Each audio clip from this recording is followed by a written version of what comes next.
What is up, Packers fans, and welcome back to the Daily Draft. I am your host and the publisher of Pack Report, and joining me is co-creator of the Green Bay Draft Guide, powered by Pack Report, Jacob Stack. How are you doing, buddy? I'm doing good, man. Talking about a position of great importance to the Green Bay Packers this draft cycle, so I'm excited. Yeah, or maybe not. This show has always brought to you by Brewski Light Lager, from our good friends at Badger State Brewing, just minutes away from beautiful Lambeau Field.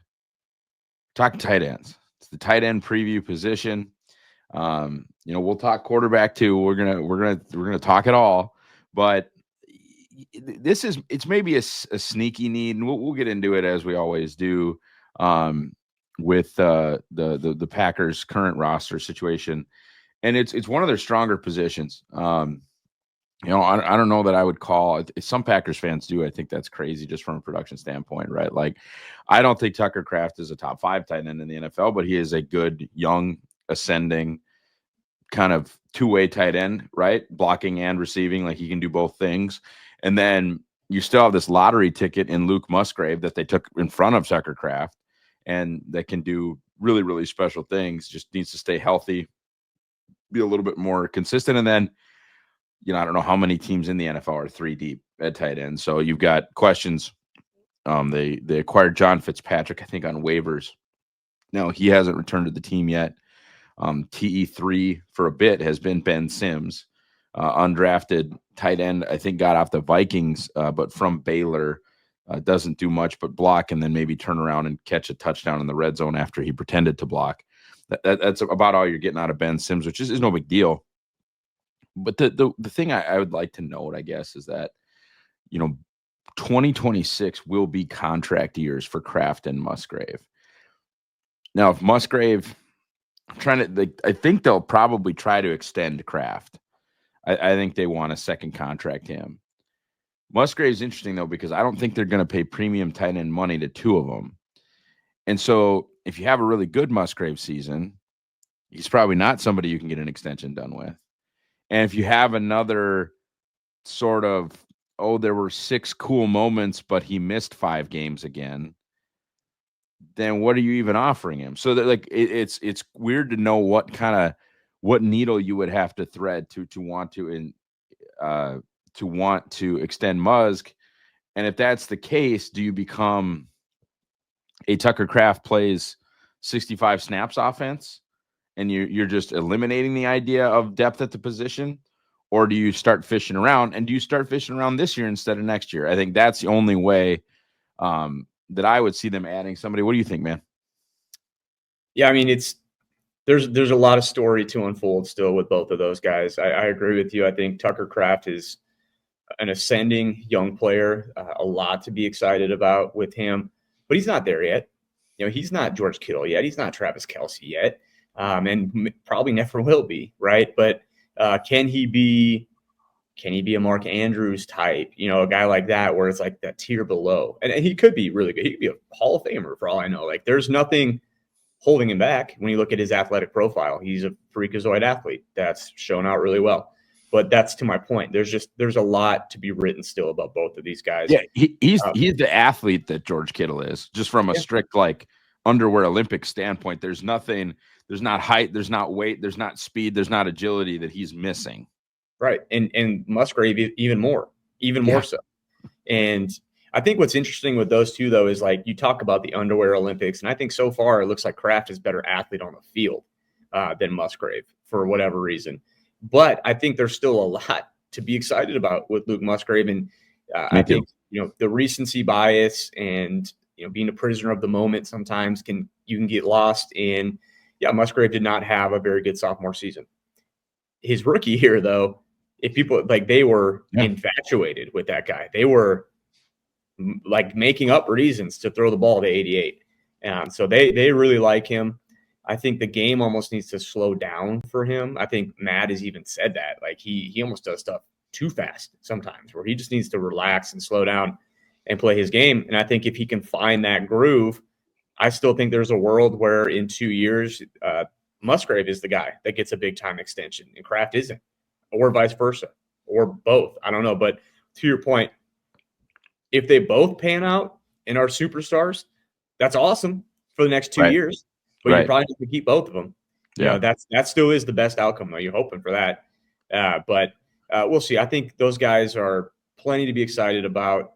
And for the reasons we're talking today, probably the reason why they're not super in on this year's tight end class. But they've done crazier things. They have, and I think that's the reason to at least just keep notes, right? Keep tabs, keep paying attention, is because this class is really good. You will find people that love, and I'm looking right now at the big board over at Pro Football Focus. Our friend Trevor Sycamore loves Tyler Warren, 8th overall prospect. That's love. And then you'll also find people that think Colston Loveland is a player you can design your passing game around. I have seen that quoted from people that actually know what they're talking about in regards to football. So you've got two guys at the top. And I think anytime you're talking about a tight end, right, they could, except maybe Bowers, I guess, they can always make it to 23. Generally, even the top tight end in the draft is a late first round pick. And not always, but generally, I think you can certainly find a case where both Tyler Warren and Colston Loveland are available at 23. I think you can find a case where they're both gone.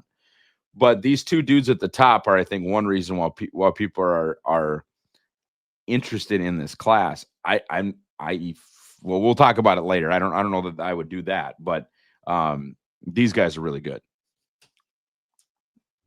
Yeah, and and we'll get into this as well, talking about this class as a whole.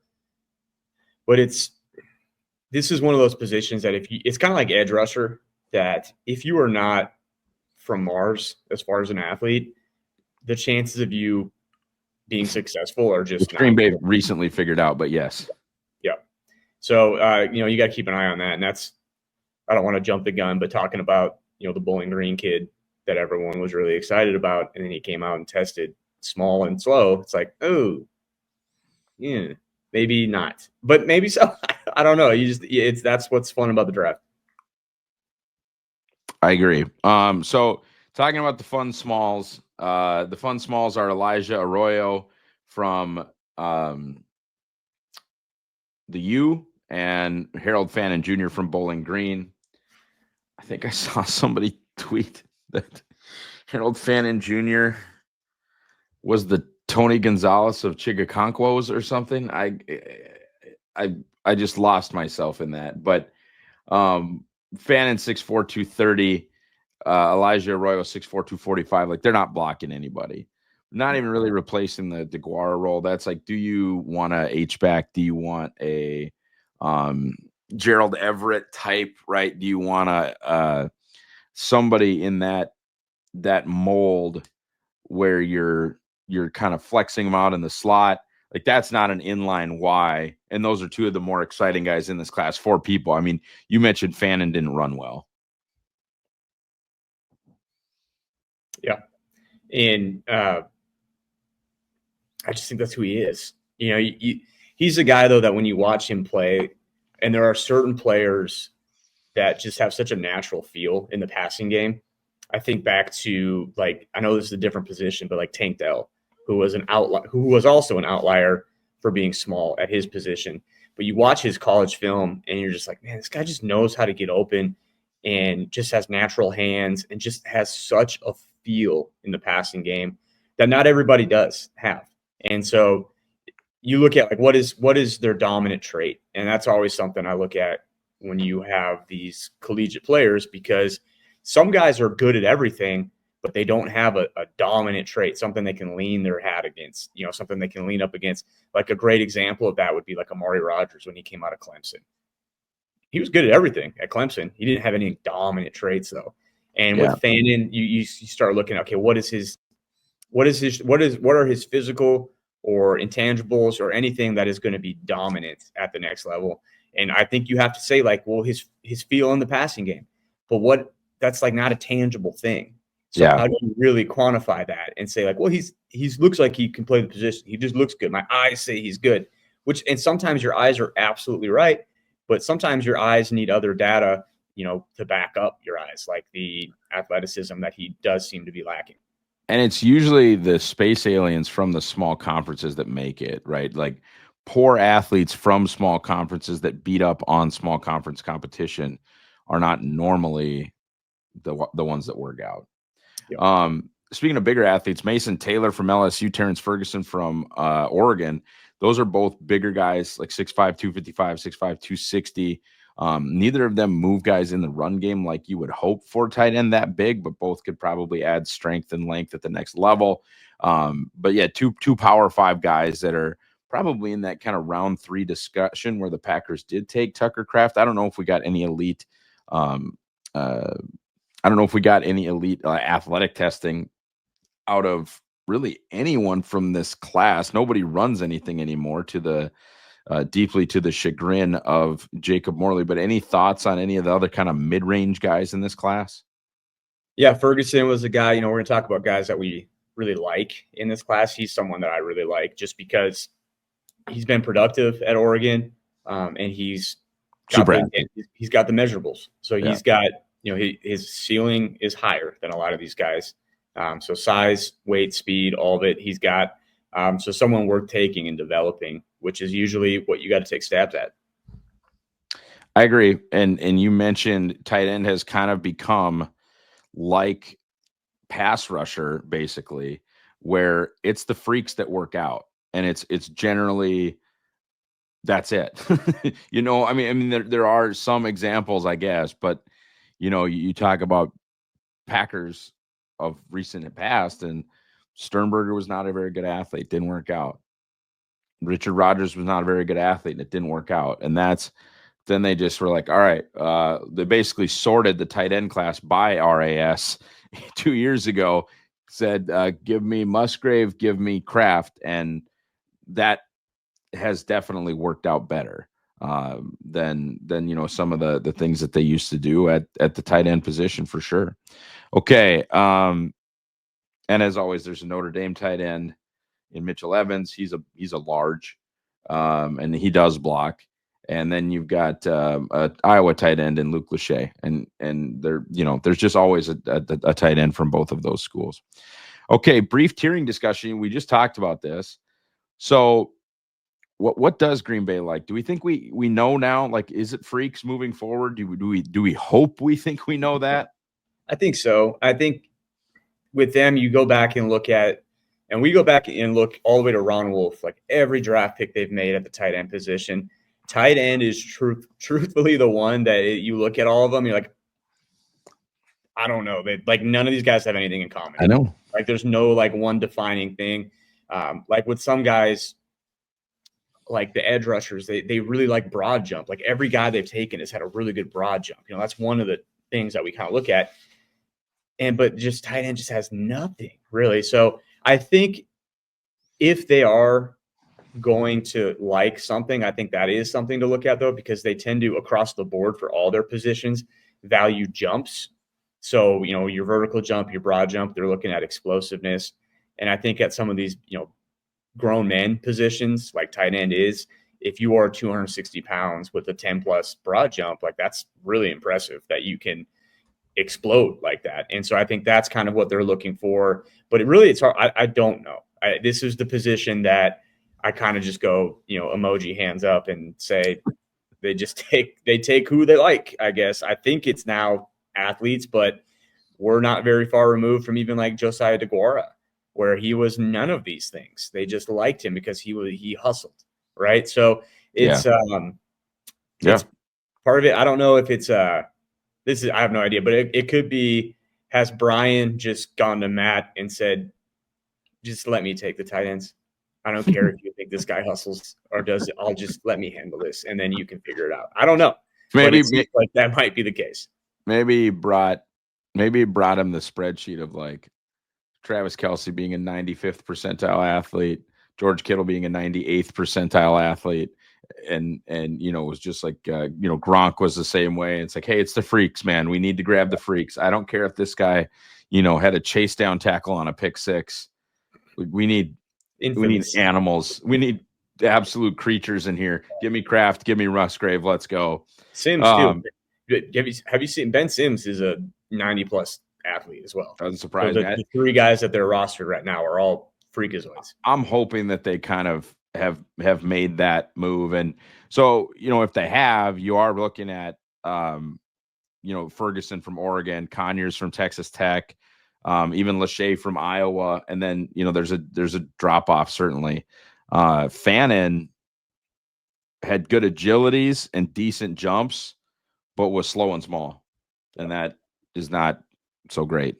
I think it was Platty was talking about like the only Pro Bowl tight end to be, I don't remember, there's like minus like 6 or 5 was Jordan Reed, the Sure. kid out, a while ago out of Florida that was smaller and he worked. Why should people buy the Draft Guide? Probably not this year for tight end analysis, but why should people buy the Draft Guide, Jacob Morley? I mean, even if they grab a tight end, if we're right about what we think, they'll probably be one of the guys we're talking about. Yeah. But for the other positions, we get a lot of them right. We narrow it down. If you want to know kind of who should be on your short list when you're sitting there Thursday and Friday watching the draft, paying attention, there's always Mel Kiper's big board on the screen. There's always, Daniel Jeremiah's big board on the screen, and those are awesome. But those are not catered to the Green Bay Packers. That is just their overall view of who I think the best players are in this draft class. Ours is 100% who we think the best players in this draft class are, but then also who do we think the best players that Green Bay is going to like are. And so I think we do a good job of that, making sure we narrow that down for you so you can have that in front of you. And just kind of have your short list. Like before every pick, like we're in the DMs talking like, I bet it's one of these three guys. And more often than not, it is. So it's fun. Or it's Tyron Hopper. Yeah. He was not mentioned. Okay. One burning question. If one of the top two fell to 23, would that be insane? Like would Warren or Loveland be like malpractice at 23? I don't know what you do. Like, I don't know. It would be cool. But I don't know. I mean, are you just going to design a new offense? Yeah. Where it's like we're playing with 3 tight ends. Christian's out. 13 bursts. Have a big slot, or we're gonna have 2 inline guys in a slot, and then 3 tight ends and Jaden Reed, baby. Like, I don't know. It could be cool. Here's the thing, though. The coach loves running the football. That's for sure. So if he can figure out a way to get big bodies that will move people in the run game on the field, he probably would do that. So I think it would be a little bit malpractice, but pay that quarterback $55 million and run the football, baby. Yeah. I will say this, though. That's a different podcast. If it comes down to the 2, I would much rather have Loveland than Warren. Okay. For me. So I would honestly, if it was Loveland, I would not be thrilled about it, but I would be like, oh, okay, this could be really cool. Warren, and I know this is going to be an unpopular opinion, Warren, I would not be as thrilled about just because the breakout age for tight ends, God, it's kind of scary for him. He wasn't good till he was like 23, 22 or whatever it was, his senior year. He's been in college for 4 years, is that type of athlete, and is not super productive until he's a man playing against boys. I don't know. So I could be wrong a lot, but favorite. Would you do anything here? Like take a blocking tight end, right? Because you've got kind of that third spot there. Would you try again with an H-back type? We were talking about Chigakonkwo. I talked about guys last year that I thought might be kind of fun in that role. The tight end, the Jatavion Sanders, I got really excited about that as sort of like an idea. Or would you take a receiving only guy, a big body, any of those archetypes? And I'm going to get to my point here, but do any of those archetypes excite you in round 5, 6, 7, 4, whatever? I think what would excite me is the guy that is just like kind of a do-it-all guy that's underdeveloped. Like, and that's you want a guy that can block, but you want a guy that can receive. I would like someone that they can throw into that room, and he could potentially be a really good player someday. I wouldn't want to pigeonhole anyone, but at the same time, you got to be able to play teams, and you better block. And that was my point. I think if they do go something, I think they're probably going to do like a replacement. And what I mean by that is somebody that could potentially replace Musgrave or Kraft if they don't return, if they don't sign extensions. And so then you're not really looking at a specialized tight end. You're looking at either one of the big guys early, or like you said, somebody that maybe you can talk yourself into eventually being able to do everything. And that's hard to put a pin in. Late guys we like. I like Lachey from Iowa, and I do like Bryson Nesbitt, although that would be definitely your receiver only. I mean, I think he is a wide receiver convert from the University of North Carolina. I just like the way that he catches the football. I think he could help a passing game. I don't know if he can block his own shadow. I really don't. But he's a fun guy that's not ranked particularly high. And then, the Jalen Conyers from Texas Tech, just because he's big and all the athletic stuff is there. So you talk about like an underdeveloped guy, he might go in round 5 or 6. Anybody for you? Yeah, we already talked about Terrace Ferguson, and he's someone that I do like, and he would be more in that mold of really good athlete who is worth developing and seeing what you have. Could potentially be an inline, out wide, like kind of a do-it-all type guy. And the other guy is the Alabama kid, CJ Dupree. I know he tested. Yeah, he tested really well. Brian and John Eric Sullivan were in. Yeah, they brought like the whole contingency to Alabama's pro day. Don't know why. I doubt it was for the tight end, the late round tight end, but maybe, I don't know. And he's someone, to me, what excites me about him is I would say his dominant trait right now is his ability to just not get tackled. Like, he reminds me of Tucker Kraft in that way, where you're going to give him the ball and he's probably at minimum going to get you 4 yards after the catch every single time. So what would that look like with a Tucker Kraft on the team already? Just build the entire plane out of guys that just don't go down on first contact. Could be cool. So he's someone that at least intrigues me. And obviously, he played at Alabama. You don't get on the field there unless you can block. So he can do that too. All right. Last question. I think I know our answers here. Do they take a tight end in the first 4 rounds? No, I don't think so either. It could happen. Anything can happen. Like I said, the 2 Packers tight ends that they like are not entering a contract year, but they will next year. So it's not insane team building, but I just don't see it either. All right, guys, short and sweet. Thank you to Jacob Morley. Drink Badger State, buy the draft guide, and go Pack Go.